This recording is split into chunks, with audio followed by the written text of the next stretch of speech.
Bonjour, dans cette courte vidéo, nous allons voir les fonctionnalités exclusives du logiciel Flowmaster. Tout d'abord, son solver polyvalent, capable de résoudre tout type de problème, ses capacités à lancer rapidement des études paramétriques pour comprendre votre système, son environnement de développement ouvert qui va vous permettre d'intégrer des logiciels ou vos courbes de performance, sa base de données relationnelle qui vous permet d'attribuer des droits à chacun des utilisateurs pour augmenter la sécurité de vos données.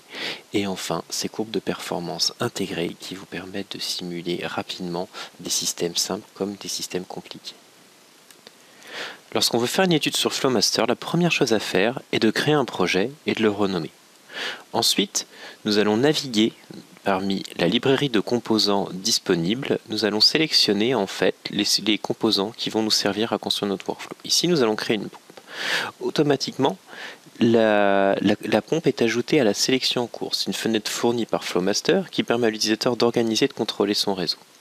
Cette pompe dispose de caractéristiques physiques que l'utilisateur va pouvoir éditer. Le code couleur de Flowmaster va trier en rouge les composants, les propriétés qu'il va falloir obligatoirement renseigner, par exemple l'inertie du moteur et de la pompe, et en jaune les caractéristiques qui vont être facultatives. Autre chose, on peut voir ici que Flowmaster permet de faire de la liaison avec des courbes de performance qui sont déjà disponibles dans la librairie de Flowmaster. Nous allons poursuivre la création de notre workflow en ajoutant un deuxième composant qui est un composant de perte de charge discrète.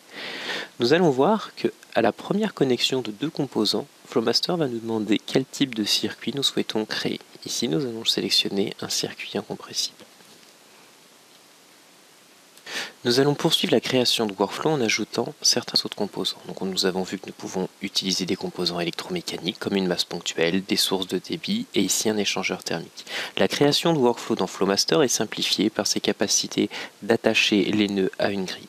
Nous verrons qu'il est aussi possible d'ajouter des symboles ou d'importer des images de fond d'écran.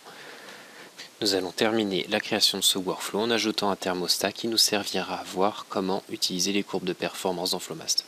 Dans cette deuxième partie, nous allons maintenant nous intéresser aux courbes de performance intégrées de Flowmaster. Dans ce réseau, le thermostat est un exemple montrant assez bien les capacités de Flowmaster à traiter les données de performance multidimensionnelles.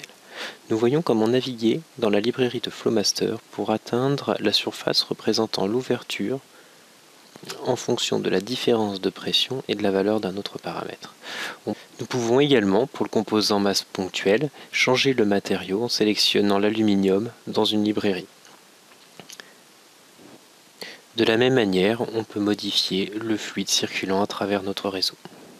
Dans cette partie, nous allons voir comment Flowmaster permet de réaliser rapidement des études paramétriques. Les contrôleurs dans Flowmaster permettent, comme leur nom l'indique, de piloter le fonctionnement de certains composants. Nous allons ajouter un contrôleur.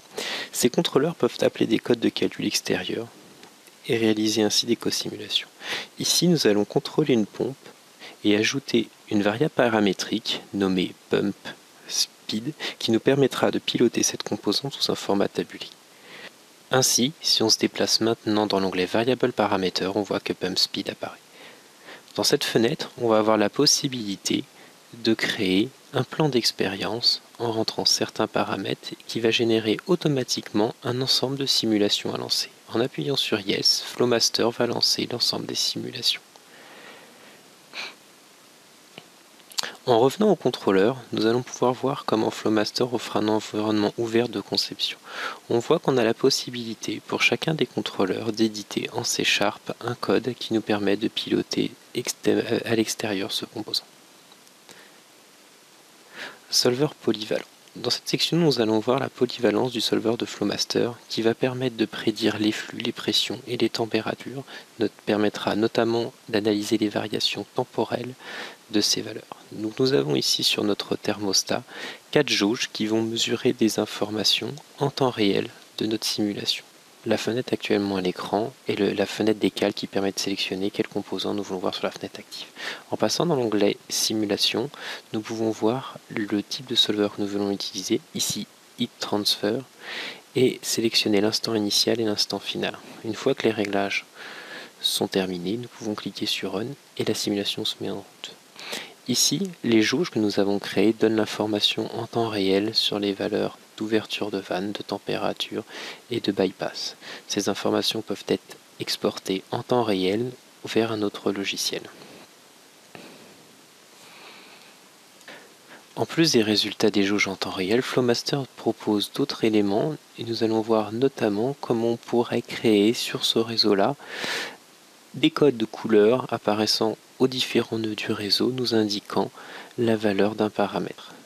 Donc nous choisissons le nombre d'échelles que nous souhaitons voir et sur le résultat qui apparaît, nous voyons que le code couleur permet de visualiser les zones où la pression est la plus grande.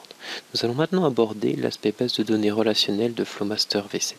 Flowmaster V7 dispose d'une base de données relationnelle de composants et de résultats qui vous permet de garder une trace de tous les résultats que vous avez faits dans votre simulation. Ici, nous pouvons voir par exemple que certains résultats sont protégés et ne peuvent pas être supprimés. Cette sécurisation des données est quelque chose de très important à une époque où de plus en plus de personnes travaillent en collaboration sur des mêmes versions de documents.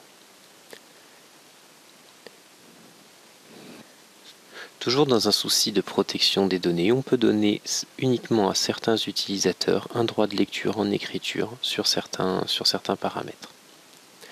Un réseau Flowmaster, ce n'est pas uniquement des composants et des résultats.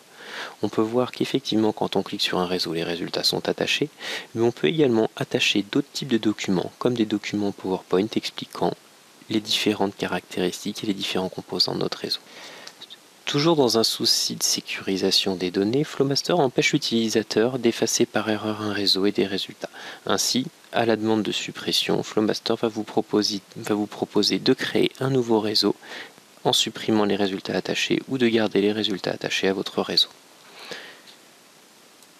Ceci met fin à notre présentation des principales fonctionnalités de Flowmaster. Si vous souhaitez de plus amples informations, vous pouvez vous rendre sur le site internet d'Enginesoft France, www.enginesoft-fr.com, sur lequel vous trouverez davantage d'informations et la possibilité de vous inscrire à des webinars ou d'accéder à l'ensemble des vidéos YouTube de notre chaîne.